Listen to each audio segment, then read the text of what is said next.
St Mary's is a medieval church and stands in a remote, sparsely populated part of Anglesey. In medieval days the area had 22 houses, but the Black Death completely wiped out the population. St Mary's is all that remains of an Anglesey town. St Mary's functioned in this capacity until 1992 when it was closed. It began to decay and suffer vandalism, but was rescued by the Friends of Friendless Churches, who restored it.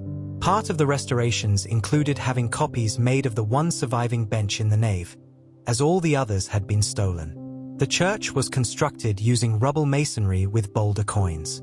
It is on a raised mound that may have been a prehistoric site, an example of the common practice of building Christian churches on older pagan sites. A circular enclosure wall surrounds the building and the churchyard, which contains no gravestones. The church overlooks a small freshwater lake. The site is incredibly picturesque, and yet its remoteness provides deep peace and tranquility. St Mary's has national recognition and statutory protection from alteration, as it has been designated as a Grade 1 listed building, the highest grade of listing, designating buildings of exceptional, usually national, interest. Fewer than 2% of the listed buildings in Wales are in this category. It was given this status on the 5th of April, 1971, because it is a very rare example of a medieval church of simple, rustic character. Cadw, the Welsh Assembly government body responsible for the built heritage of Wales and the inclusion of Welsh buildings on the statutory lists, also note as a reason for listing the retention of a complete set of 18th century fittings, including simple benches. One modern guide to the buildings of the region comments that it has the vernacular character of Anglesey's country buildings, which survives scarcely at all in the churches. Inside, the nave is the oldest part, perhaps 12th century.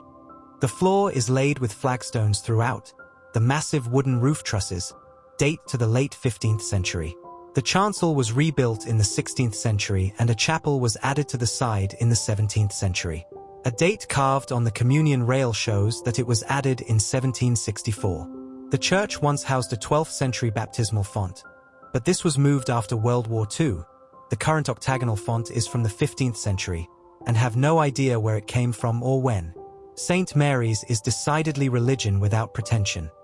Simple, massively structured, plainly lime-washed. Everybody sits on a backless plank, trenched at one end into a low stone wall, and supported at the other by a timber paddle. A space in which there is no differentiation by wealth, status, age, or sex. Everyone sits together.